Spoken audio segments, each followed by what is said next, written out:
तीन बातें बोली यहाँ पे नरेंद्र मोदी ने। सबसे पहले तो ये बोला है कि एक परिवार में अलग अलग कानून हैं तो क्या वो परिवार टूटेगा नहीं। एक परिवार को एक ही नियम सबके ऊपर लागू होना चाहिए ना, ये तो डिस्क्रिमिनेशन हो जाएगा। दूसरा उन्होंने बोला है कि ट्रिपल तलाक की अगर बात करें तो ये हमारे परिवारों को खत्म कर देता, मुस्लिम परिवारों को। अगर इतनी ही ज्यादा ट्रिपल तलाक की बात है तो बहुत सारे देश, जॉर्डन, बांग्लादेश हो गया, इराक हो गया, पाकिस्तान, इन सब ने ट्रिपल तलाक को क्यों बैन किया हुआ है। फिर उसके बाद यहां पे ऑपोजिशन मुसलमान चिल्ला रहा है, लेकिन मैं यहां पे बताना चाहता हूं कि आखिरकार इन्होंने मुसलमानों के लिए किया क्या है, क्यों वो एजुकेशन में लैग कर रहे हैं, इसका जवाब हमको दे दो। मैंने आपको दोस्तों बताया था, पिछले महीने एक लेक्चर लिया था मैंने पसमंदा मुस्लिम्स पे, और मैंने आपको बताया था कि इस बार बीजेपी जो है पसमंदा मुस्लिम्स को, क्योंकि देखिए मुस्लिम्स के भी डिविजन्स हैं, याद रखिए, upper class, middle class, lower class, ठीक है। और कई बार ऐसा बोला जाता है लोअर क्लास, ये फैक्ट है दोस्तों, आप जाके सर्च करिएगा और मेरा लेक्चर देखिएगा कि ये फैक्ट है कि जो अजलफ्स होते हैं तो वो कहते हैं कि यार नहीं, हमको उतना वो लेवल नहीं मिल पाता है यहाँ पे, है ना। तो अभी ये बातें उठ रही हैं, क्यों? क्योंकि यूनिफॉर्म सिविल कोड को यहां पे पुश मिला है। यूनिफॉर्म सिविल कोड भयानक, ग्रेट, दोनों ही चीज, बहुत लोगों के लिए भयानक, बहुत लोगों के लिए ग्रेट। अब यहां पे जो 22nd लॉ कमीशन है उसने क्या मांगा है, आपसे राय मांगी है, 30 दिन के अंदर अंदर आपको राय दो, मॉनसून सेशन शुरू होने वाला है। लिख के रख लीजिए, मैं दावे के साथ कहता हूं यूनिफॉर्म सिविल कोड के बिल आएगा। आना ही था यार, क्यों आना था, सारी चीजें मैं बताऊंगा। आशा करता हूं आप सब बहुत अच्छे होंगे। मेरा नाम है सिद्धांत अग्निहोत्री, स्टडी ग्लोस पे आपका बहुत बहुत स्वागत है। डार्क साइकोलॉजी का कोर्स आप हमारा जरूर अवेल करेंगे। ये manipulation technique, persuasion, mind games और जो साइकोलॉजिकल वॉरफेयर, ये जो मैं बता रहा हूं ना, यूनिफॉर्म सिविल कोड, इन सब में ये यूज होता है। लेकिन आप कैसे बाहर निकल सकते हैं इन सब से, डॉक्टर मयूरिका दास आपको बताएंगे। 20 जुलाई से क्लासेस शुरू होंगी। वैसे तो ये पूरा, अगर आप किसी भी साइकेट्रिस्ट के पास जाएंगे तो पूरा मॉड्यूल बहुत महंगा आता है, 50-60 हज़ार, पता नहीं कितना, लेकिन मात्र हम ये 1000 रुपए का लेके आए। और अगर आप डार्क 40 कूपन कोड यूज करेंगे तो ये 600 रुपए का है। परसों सेल खत्म हो रही थी, लेकिन हमने इसको 29 तक और बढ़ा दिया। याद रखिएगा 29 लास्ट डे, इसके बाद हम सेल खत्म कर देंगे, यानी कि कल लास्ट डे है। तो फटाक से कोर्स को अवेल करो, हमारे ऐप को डाउनलोड करो। तो ये नरेंद्र मोदी ने 3 बातें बोली हैं। और उसके बाद जो पीएम, मैं आपको एक एक चीज और इतिहास, पूरा यूनिफॉर्म सिविल कोड पे मैंने बहुत सारे लेक्चर्स लिए हैं, तो पूरा इतिहास जो है वो बता दूंगा। देखिए, सरला मुदगल केस 1955, 1955, और शाह बानो केस 1980 के दौरान का सबसे बड़ा केस। ये 2 केस यूनिफॉर्म सिविल कोड को, मतलब कोर्ट ने, सुप्रीम कोर्ट इसको प्रमोट करता है एक तरीके से, वो एग्री करता है कि हाँ यूनिफॉर्म सिविल कोड होना चाहिए। बट मैं आपको सब बता दूंगा कि इसमें क्यों प्रॉब्लम हो सकती है और क्यों ये होना चाहिए, ठीक है। अभी सिर्फ गोवा है जहां पे यूनिफॉर्म सिविल कोड जो है वो लागू है। तो प्रधानमंत्री का स्टेटमेंट आया था जब 22वीं लॉ कमीशन, चलो अच्छा, लॉ कमीशन क्या होता है बेटा, अभी तक इन्होंने ढेरों रिपोर्ट, अभी आई गेस इन्होंने, वैसे तो अभी टेन्योर इनका पूरा नहीं हुआ है, 3-3 साल के लिए होते हैं। मतलब देखिए, ये एक एग्जीक्यूटिव बॉडी है। पहली बात समझिए, लॉ कमीशन है क्या, लॉ कमीशन क्या होती है, आप बताइए क्या होगी। जो कानून के लिए राय दे। भारत कानून से चलता है, कोई भी चीज अगर रोकनी हो तो आपको कानून उसके लिए बनाना पड़ेगा, जो कि लेजिस्लेटिव बनाएगी, और लेजिस्लेटिव में एग्जीक्यूटिव्स बैठते हैं, राइट, है ना। तो और उसकी समीक्षा जुडिशरी करेगी। तो भाई वैसे भी पार्लियामेंट क्या है, बहुत बहुत इंपॉर्टेंट, इसमें आपकी लोकसभा आती है, राज्यसभा आती है, प्रेसिडेंट और एग्जीक्यूटिव जितने भी लोग बैठते हैं, राइट। तो वहीं से लॉ बनेगा। तो अब लॉ किस पे किसके बनना चाहिए, या जो लॉ बन गया है उसमें क्या सुधार होना चाहिए, वो लॉ कमीशन देखती है। इसको सबसे पहले 1834 में बनाया गया था, 1834 में इसको फाउंड किया गया था, और तभी से यूनिफॉर्म सिविल कोड की बहस शुरू हुई थी। और तब यहां पे ब्रिटिश ने बोला था कि पूरे देश में एक कानून जो है वो चलना चाहिए, एक संविधान होना चाहिए। लेकिन उस समय जैसे, मतलब बहुत सारे जैसे मुस्लिम्स और हिंदू ने बोला नहीं नहीं, ऐसा एकदम नहीं होना चाहिए, क्योंकि हम बहुत समय से अपना कानून चला रहे हैं। क्योंकि देखिए, ब्रिटिशर को कानून चाहिए था, अब उन्होंने हिंदुओं को गवर्न करने के लिए मनुस्मृति का सहारा लिया था, आपको पता है कि नहीं, ये हिसाब किताब था। तो अभी अगर यूनिफॉर्म सिविल कोड की 1834 है, अब यहां लॉ कमीशन बनी। अब उसके बाद तरह तरह पे जो जितने भी कानून की समीक्षा हुई। अब ना ही ये कॉन्स्टिट्यूशनल बॉडी है, ये कॉन्स्टिट्यूशनल बॉडी नहीं है, ना ही ये स्टैट्यूटरी बॉडी है। तो ये कौन सी बॉडी है? ये एग्जीक्यूटिव बॉडी है, इसको बनाया गया है 1955 में, आजादी के बाद इसको बनाया गया, और ये 22वीं लॉ कमीशन है। आमतौर पर इसको 3 साल के लिए बनाया जाता है, लेकिन अभी जैसे ये वाली लॉ कमीशन जो है वो अभी फरवरी 2022 में इसको एक्सपायर होना था, मतलब हटना था, लेकिन जो इसको एक्सटेंड कर दिया गया अभी अगस्त 2024 तक, तो अभी 1.5 साल और है। अभी तक लॉ कमीशन की 277 के करीब रिपोर्ट्स आई हैं। 1956 में पहली रिपोर्ट आई थी, और हर रिपोर्ट का एक टाइटल होता है, जैसे कोई भी लॉ इन्होंने ले लिया, ये समीक्षा करते हैं, ठीक है। इसमें भाई बड़े एजुकेटेड लोग होते हैं, है ना, सुप्रीम कोर्ट के जजेस होते हैं, रिटायर्ड जजेस होते हैं, तो समीक्षा करते हैं कि कौन से कानून को बदलने की जरूरत है, और उसका टाइटल डाल देंगे और उसमें रिपोर्ट दे देंगे कि इस कानून में ये बदलाव होने चाहिए। तो सरकार के ऊपर है, वो माने चाहे ना माने। If government wants then they can amend by passing any law. So that's how it works. आप समझ गए होंगे। तो अभी 22वीं लॉ कमीशन है, 21वीं लॉ कमीशन आके चलेगी, 15 टोटल रिपोर्ट थी। अब इससे पहले वाली लॉ कमीशन में भी यूनिफॉर्म सिविल कोड की बात हुई, और इस वाली लॉ कमीशन में तो एग्जीक्यूशन की बात हो गई है। अब देखिए क्यों यूनिफॉर्म सिविल कोड आएगा ही आएगा, मैं बताता हूं। बट बहुत सारे धर्म के लोग, तो मैं आपसे मोदी, क्योंकि मोदी जी ने यहां पे पिच किया है, तो मैं मोदी जी आपसे कनेक्ट नहीं कर पा रहे, सो आई एम एक्चुअली आउट। मैं इससे बाहर होना चाहूंगी, ठीक है, ये मेरी एक्सपर्टीज नहीं है। तो बेसिकली यहां पे नरेंद्र मोदी इसलिए यूनिफॉर्म सिविल कोड कह रहे थे कि 3 मुद्दे थे। सबसे पहले तो आर्टिकल 370 जो कि हट गया, और वो 2019 से पहले हटा, है ना। उसके बाद राम मंदिर जो कि बन गया, और तीसरा सबसे बड़ा मुद्दा यूनिफॉर्म सिविल कोड। ये 3 मुद्दे जब से बीजेपी बनी है, इन 3 मुद्दों पे ही बात हो रही है। तो 2 मुद्दे तो इन्होंने पूरे कर दिए, इसीलिए पब्लिक खुश है। तुमने वादे पूरे किए, पब्लिक खुश। एक वादा रह गया, यूनिफॉर्म सिविल कोड। अगले साल इलेक्शन है, 110% यूनिफॉर्म सिविल कोड आएगा। देख लीजिएगा, आप ज्यादातर लोग यूनिफॉर्म सिविल कोड के पक्ष में हैं, ये सच है, आप सर्वे करवा लीजिए, है ना। और यहां पे जो नरेंद्र मोदी है वो पब्लिक को बहुत अच्छे से समझते हैं। अगले साल इलेक्शन है 2024 में, मॉनसून सेशन शुरू होने वाला है, 110% बिल आएगा ही आएगा। चलो इस बार नहीं तो अगले सेशन में आएगा, लेकिन इलेक्शन से पहले बिल आएगा। पास भी हो सकता है, क्योंकि भाई लोकसभा में तो बहुमत है, राज्यसभा में भी है, ठीक है। अब देखेंगे क्या होता है। फिलहाल तो बात इतनी सी है बेटा। तो अभी अगर यूनिफॉर्म सिविल कोड की बात करें तो होता क्या है, पहले ये समझ लीजिए। यूनिफॉर्म, जैसे नाम देखे ना, यूनिफॉर्म 2 तरीके के लॉ होते हैं। एक होता है पब्लिक लॉ जो सबके लिए बनाया जाता है, और एक होता है पर्सनल लॉ।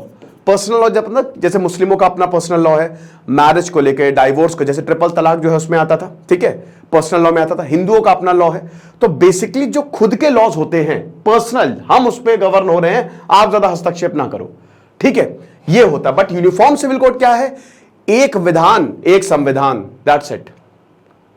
तो एक संविधान भाई, एक ही लॉ के अंडर हर चीज आएगा, सबके लिए एक ही लॉ एप्लीकेबल होगा।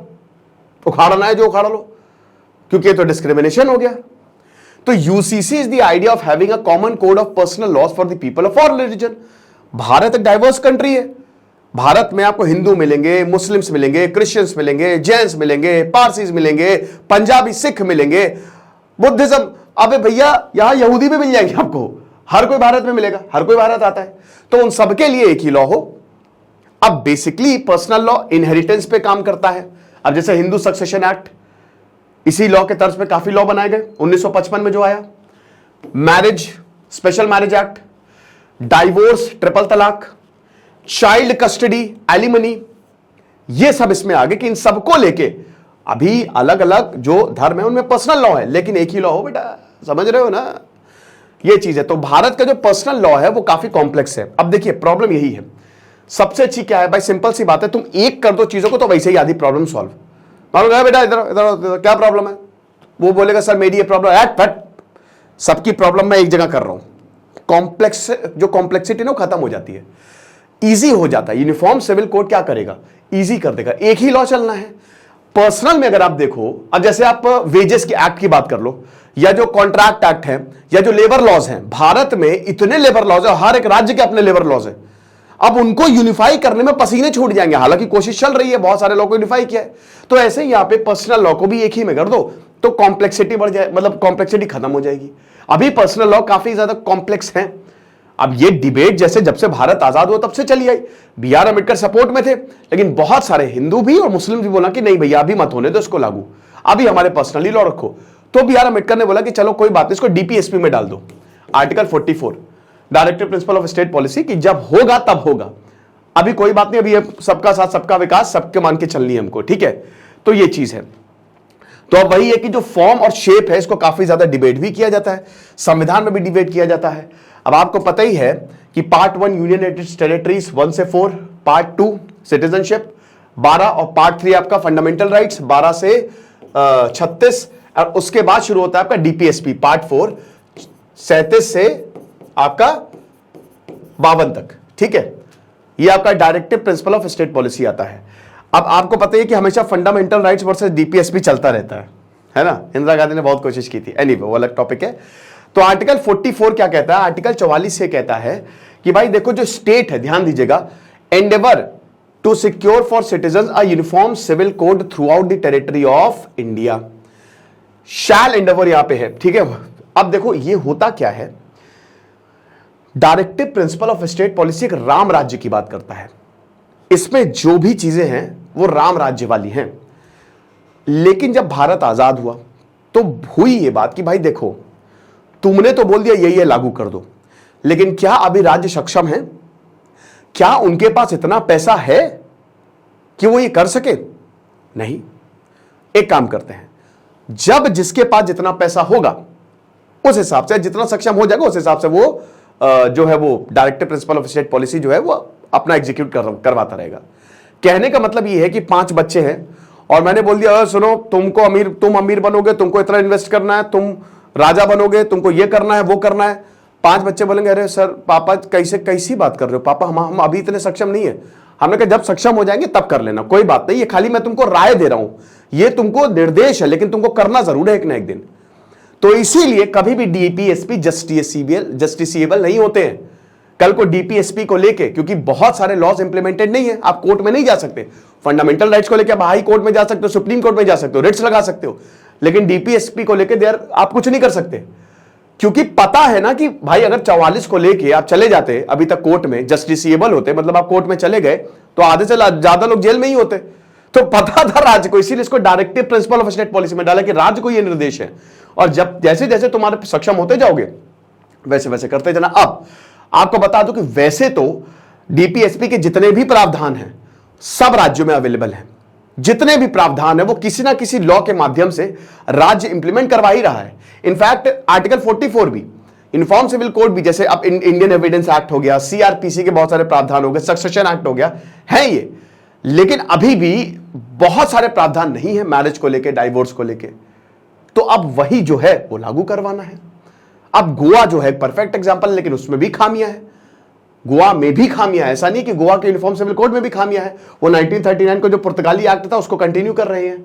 उसमें एक प्रावधान ऐसा है कि कुछ ऐसा था कि अगर थोड़ा सा मैं भूल गया हूं कि अगर जैसे बीवी और पति का झगड़ा होगा तो पति तो बीवी को लेके सब कुछ कर सकता है, मतलब उसको छोड़ देगा उसको, लेकिन बीवी नहीं कर सकती, ठीक है।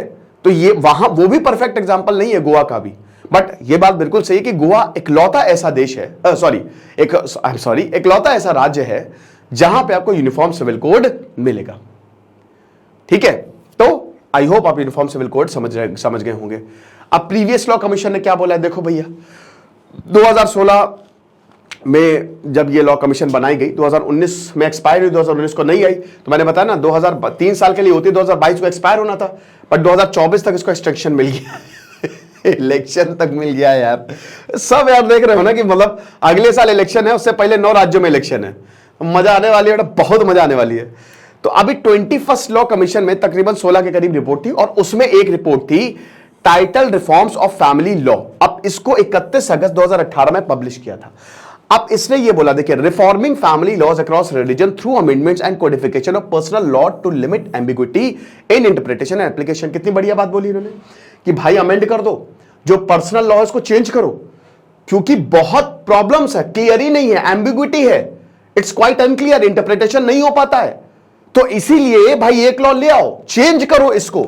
लेकिन उसके बाद देखिए क्या, अब यहां पे देवदासी जो अभी भी होता है, प्रथा बड़ा डेंजरस, ट्रिपल तलाक तो भाई अभिशाप ही था ये, है ना, चाइल्ड मैरिजेस, ये एग्जांपल है सोशल लेवल्स। अब देखिए आप बहुत सारे लोग जो है वो ये बोलेंगे ट्रिपल तलाक का एक, ये बिल्कुल सही बात है, ट्रिपल तलाक का एक प्रॉपर प्रोसीजर होता है, लेकिन कोई फॉलो नहीं करता। दोस्तों देखो चीजें सिंपल रखनी पड़ती है।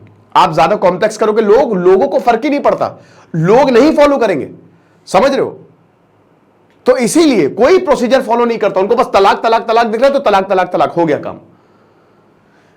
ये है। तो जितने भी सोशल इविल्स हैं वो रिलीजन का चोंगा पहन के क्या कर रहे हैं, ये सब हो रहा है, सोशल इविल चल रहे हैं। क्यों? क्योंकि अपने अपने लॉज हैं, तो इनको खत्म करो।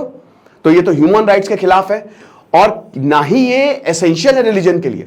सोशल इविल का धर्म क्या करता है? धर्म आपको अच्छा इंसान बनाता है, लेकिन कहां से इनमें आपको अच्छाई दिख रही है?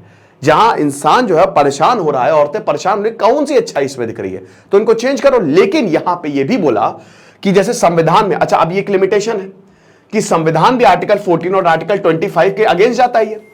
6th शेड्यूल की अगर बात करें तो 6th शेड्यूल में आपको पता है कि नॉर्थ ईस्टर्न स्टेट्स हो गए, 4 नॉर्थ ईस्टर्न स्टेट्स को प्रोटेक्शन मिली है कि आप एक्सेप्शन हो, आप अपने लॉ बनाओ, ऑटोनोमस डिस्ट्रिक्ट काउंसिल बनाओ, कोई दिक्कत नहीं है। तो ये देखना पड़ेगा कि जब हम लॉ को फ्रेम करें, बहुत बड़ी बात है ये, इसमें सारा सार छुपा है, जो कल्चरल डाइवर्सिटी है उसको कॉम्प्रोमाइज ना करें और इसकी वजह से हमारी टेरिटोरियल इंटीग्रिटी को खतरा ना हो। यानी कि मैं लॉ चेंज कर रहा हूं, लेकिन मैं इतना भी लॉ ना चेंज करूं कि आपको परेशानी होने लगे। जैसे नॉर्थ ईस्ट में एक्सेप्शंस जरूरी हैं, अगर वहां पे आप एक्सेप्शंस नहीं देंगे तो बहुत बड़ी प्रॉब्लम होगी, ठीक है, क्योंकि बहुत सारी ट्राइब्स है। तो इसीलिए अगर आप यूनिफॉर्म सिविल कोड तो उनके ऊपर भी लागू होगा, तो यानी कि वो प्रॉब्लम करेंगे। मणिपुर में आप हालत देख ही रहे हो। मेरा मानना यह है कि यूनिफॉर्म सिविल कोड आए, बिल्कुल है, मैं तो पक्ष में हूं, लेकिन जो चीजें हैं वो देनी भी चाहिए। एक्सेप्शंस हो कुछ चीजों में, कुछ चीजों को सरकार को बिल्कुल नहीं छूना है, तो उसमें रेगुलेशन हो, एक्सेप्शंस हो कि हाँ चलो ये है, इसको हम नहीं छूएंगे, इसको हम नहीं छूएंगे, ये चीज जैसे 6th शेड्यूल में है। तो यही यहां पे बोला गया है, समझ गए हो? तो अब ये लेक्चर था। अभी ये वाली जो डिटेल आई है इसमें 30 दिन का वक्त मांगा है, क्योंकि अभी देखिए अभी 22nd लॉ कमीशन पूरा हुआ ही नहीं है, 22वीं लॉ कमीशन चल रही है ना, 277 रिपोर्ट्स आ चुकी है अभी तक, 21वीं तो अभी चल रही है। तो अब जब रिपोर्ट आएगी तो हम इस पर और अच्छे से डिस्कस करेंगे, लेकिन फिलहाल तो यूनिफॉर्म सिविल कोड पे पूछा गया कि आप बताओ क्या क्या हम कर सकते हैं। 1 महीना का आपके पास वक्त है, हर किसी से कॉमन आप भी जाके बता सकते हो। फिलहाल कमेंट बॉक्स में बताओ आपको क्या लगता है। तो आई होप अब आपको यूनिफॉर्म सिविल कोड के बारे में सब कुछ मालूम चल गया होगा। और जैसा कि हमने बताया, शानदार कोर्स आपके लिए हमने बनाया है, dark psychology. Dark 40 coupon code use करिए, आपको मजा आ जाएगी। 600 रुपए का मात्र कोर्स है और कल रात 12 बजे तक ही सेल है। Thank you so much.